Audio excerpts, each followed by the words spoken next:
Some people have said she's wrong to scold her fans, but no one can deny that Miranda Lambert's realness and powerful voice haven't touched them. Because she is so talented, she can sing about tough topics like domestic violence, heartbreak, and self-empowerment with such emotional depth and passion that she can really connect with her fans on an emotional level. She is unique because of her amazing ability to use her own experiences. And by following Miranda's story, we can see the sad battle that lies beneath the surface of the fancy world of fame and music. Her birthday is November 10th, 1983, and she was born in Longview, Texas. Rick and Bev Lambert named her Lucy Miranda after Wendy Miranda, who was Wendy's great-grandmother. Rick, her father, used to be a police cop in Dallas in the 1970s. He could play the guitar and write songs too, and even had Contraband, a country rock band.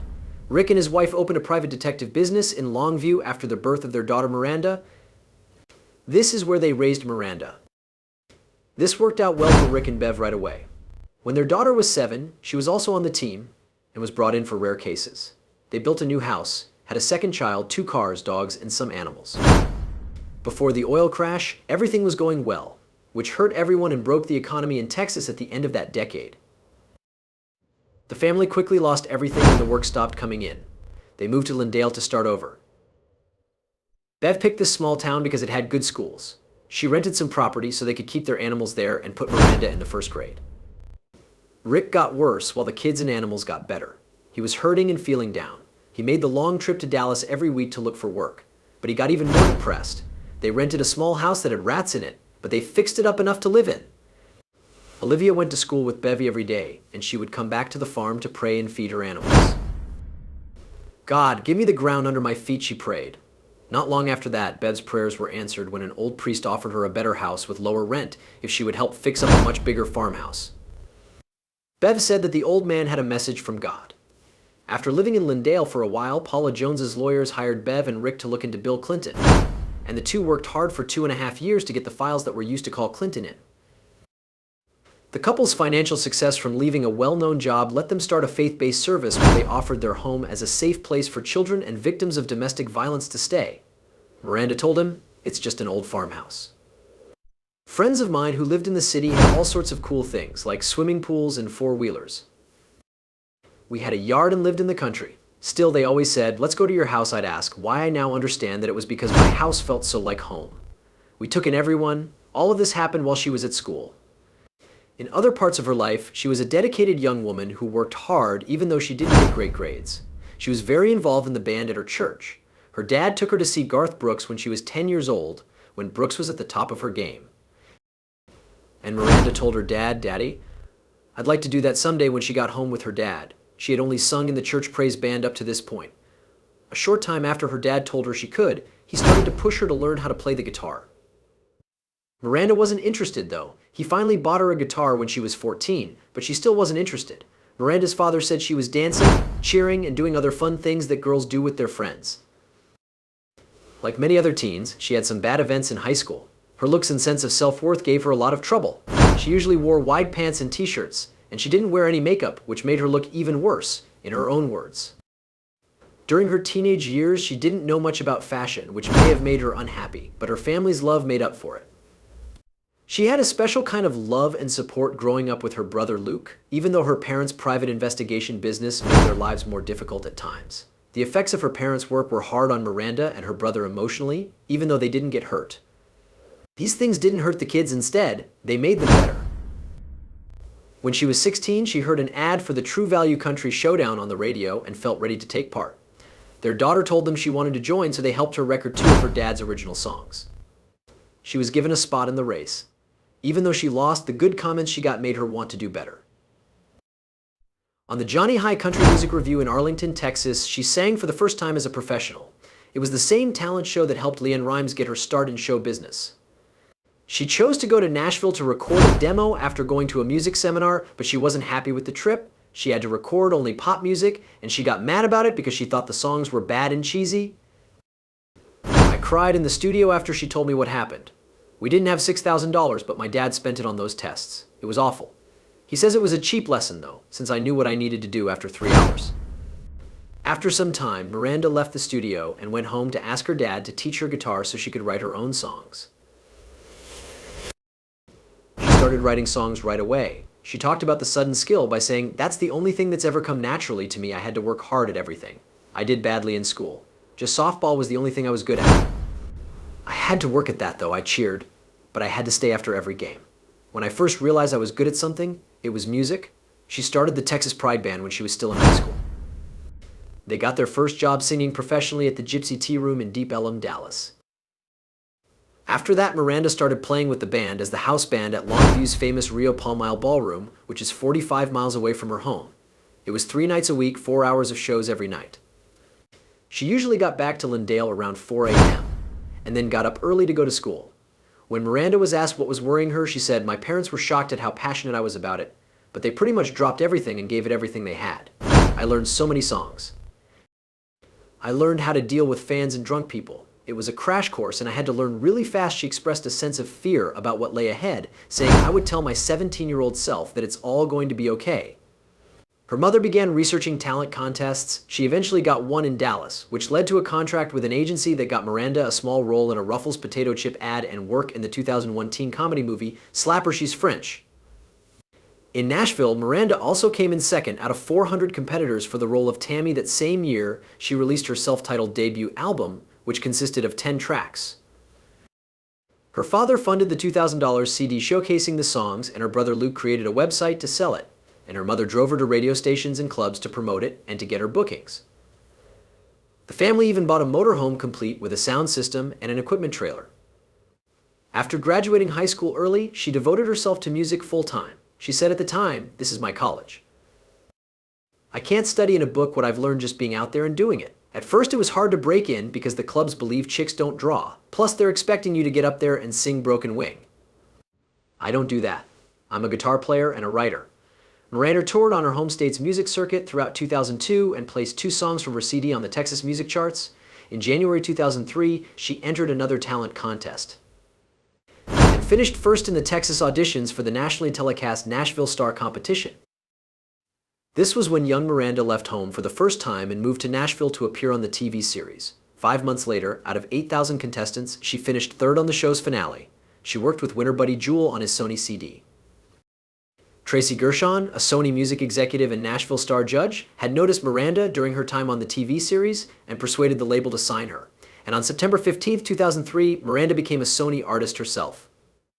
In appreciating the show that got her signed, Miranda had this to say, "I always say that Nashville Star saved me from 5 more years in the honky-tonks, but she also added that she was still scared to death to sign that recording contract.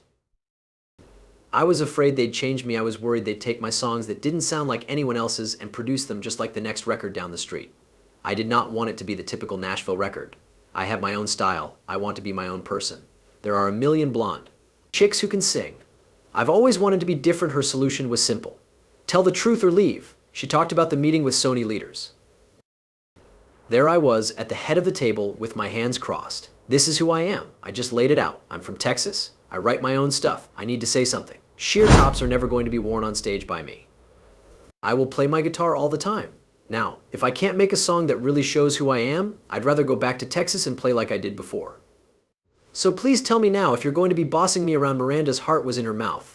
But according to her, the next words from the label chief's mouth shocked her. John Grady said, "You go make your record." Her debut album, Kerosene, was released in the summer of 2004. 11 of the album's 12 tracks were written by her or with her assistants. The lead single, Me and Charlie Talking, was co-written by her father and Heather Little. And John Grady had stood by his word because Miranda said later, "Nobody came to the studio. Nobody threw songs at me. A few months later, I played them the tracks. They said, 'You did an amazing job.'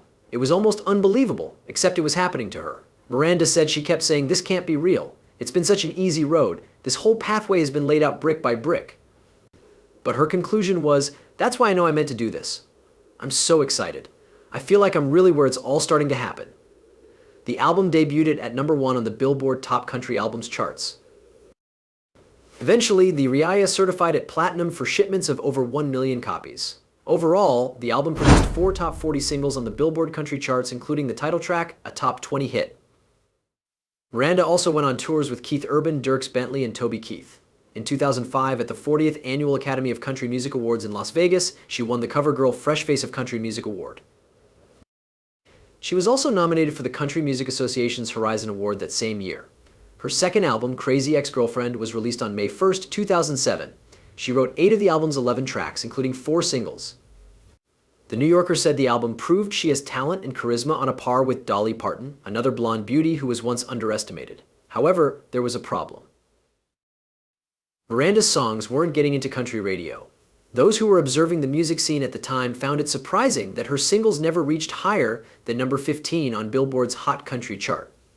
Her inability to enter the top part of the singles charts was definitely frustrating. She stated, "I really don't understand radio at all. I don't feel like I'm too edgy or out there. A million people don't. I don't know what I could do differently. And if I did anything differently, I wouldn't be me. So I'm not going to. But I'm really frustrated in response to why Miranda's music wasn't charting in the top 10s. Greg Swedberg, program director for country station Key at the time, gave an answer. He said Miranda was one of the most talented women they had, and that Crazy Ex-Girlfriend was a really great song. However, he didn't think there was a hit on the CD. He thought that everyone who bought the music would be very happy with it. I hear 11 great songs in his words, but I don't think there's a big theme. One of the worst songs I've ever heard is Gunpowder Lead, and I love it. It's too angry for me to think it should be a number 1, though. Miranda was nominated for a Grammy Award for Best Female Country Singing Performance for her single Kerosene, even though it didn't do very well on country radio. The 2007 Academy of Country Music Awards named her the Best New Female Singer. Crazy Ex-Girlfriend, her second record, won Album of the Year at the 2008 event. Her third record, Revolution, came out on September 29th, 2009, the following year. 11 of the album's 15 songs were written with her. Dave Haywood, Charles Kelly of Lady Antebellum, and Blake Shelton were some of the other people who helped write songs for the record. People like Rolling Stone, the Boston Globe, and Slant Magazine gave Miranda's third Revolution a lot of good reviews when it came out. The album was named the best mainstream country record of the year so far by Entertainment Weekly. She performed her brand new song, Dead Flowers, at the 44th Academy of Country Music Awards on April 5th, 2009. It came out almost a month later. It got into the top 40. White Liar, the second song from the album, came out on August 17th and went straight to number 50 on the US Billboard Hot Country Songs chart. This was Miranda's first top 5 hit, though. White Liar peaked at number 2 on the US Billboard Hot Country Songs list in February 2010. The third song from the album, The House That Built Maine, came out the next month. It went straight to number 1 on the US Billboard Hot Country Songs chart and stayed there for 4 weeks. It was certified silver by the RIAA on July 8th.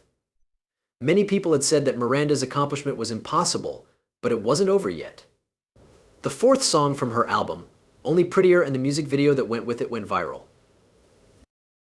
It had cameos by Kelly Pickler, Laura Bell Bundy, and Hillary Scott of Lady Antebellum, all of whom are country music stars. Only Prettier got as high as number 12 on the US Billboard Hot Country Songs list in December.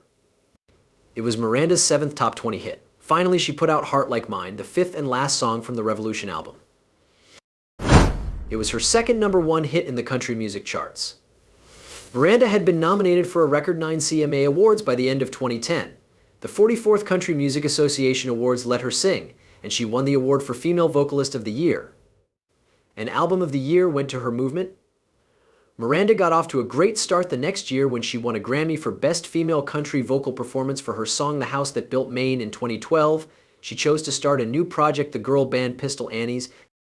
She, Ashley Monroe, and Angelina Presley were all members. Their first album, Hell on Heels, came out a few months after their song. Hell on Heels, the record, went straight to the top of Billboard's country chart. Fans were shocked when Miranda showed up on NBC's long-running legal program Law Order Special Victims Unit on February 8, 2012. In a show called Father's Shadow.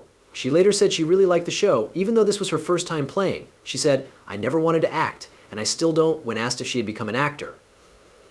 "I don't want to be an actor. I mostly wanted to be on that show so I could get autographs from the cast." She kept her promise and came back to singing. In 2014, her 5th album, Platinum, came out. After 2 years, she put out her 3rd Pistol Annies record and her 6th studio album, The Weight of These Wings. As one of the main acts at Country to Country, Europe's biggest country music event, in March 2016, she did her first show outside of the US and Canada. Miranda toured from England to Scotland and Ireland with Dwight Yoakam, Thomas Rhett, and Ashley Monroe. When she came back in 2019, her 7th record, Wild Card, came out. And it won the Grammy for Best Country Album in 2021. It was nominated for both the ACM and the CMA Album of the Year awards. A new project Miranda worked on with longtime friends John Randall and Jack Ingram came out in 2021. It was called the Marfa Tapes. This was even called her best job yet by the media. After that, she put out Pistolani's Christmas album and her 9th solo album, Palomino. Miranda's love life has been up and down. In 2005, she met singer Blake Shelton for the first time at the CMT 100 Greatest Duets show. She also sang background vocals on his version of Home by Michael Bublé, which went straight to the top of the Hot Country Songs chart. After dating for 4 years, Shelton asked Miranda to marry him on May 9, 2010, in the woods near her home in Tishomingo, Oklahoma.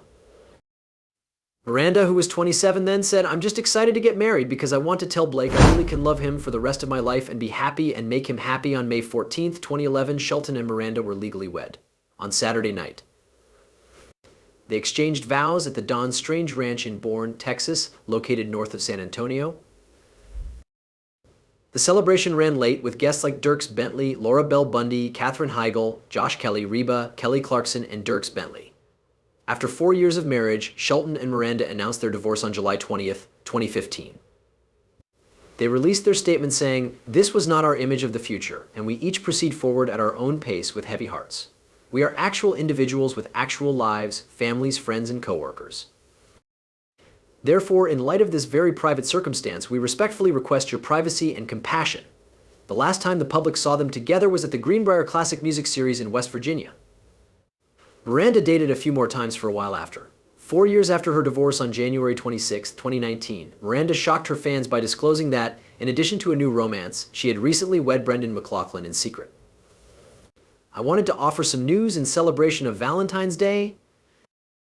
My life's love has arrived, and we tied the knot." She posted on Instagram with 2 adorable pictures from their joyous day. She added, "My heart is overflowing. Thank you, Brendan McLaughlin, for loving me for me." Brendan McLaughlin welcomed a child from a prior relationship who was born in November 2018. This made Miranda the stepmother of a 3-month-old baby while enjoying her new family in 2023. Miranda co-authored a cookbook titled Why I'll Eat Yet. Welcome to the Pretty Bee * Titchin' Kitchen with Holly Gleason for Day Street Books. Another change in her life that year was the fact that she left Sony Music Nashville after 19 years. In April 2024, she announced that she had signed a joint deal with Republic Records and Big Loud. She also said the first single under the new contract, Wranglers, which was released on May 3, 2024, would serve as the lead single to her 10th studio album, Postcards from Texas. The promotional single, Damn It Randy, was released on June 28, 2024, a song she co-wrote with her husband, Brendan. Miranda had passed through it all. From the child who dared to dream and chase her dreams, to the teenager who never backed down, to the woman who never allowed a broken marriage to break her, she has held onto herself and overcome every challenge to start this new chapter with Brendan. Fans can't wait to see her flourish.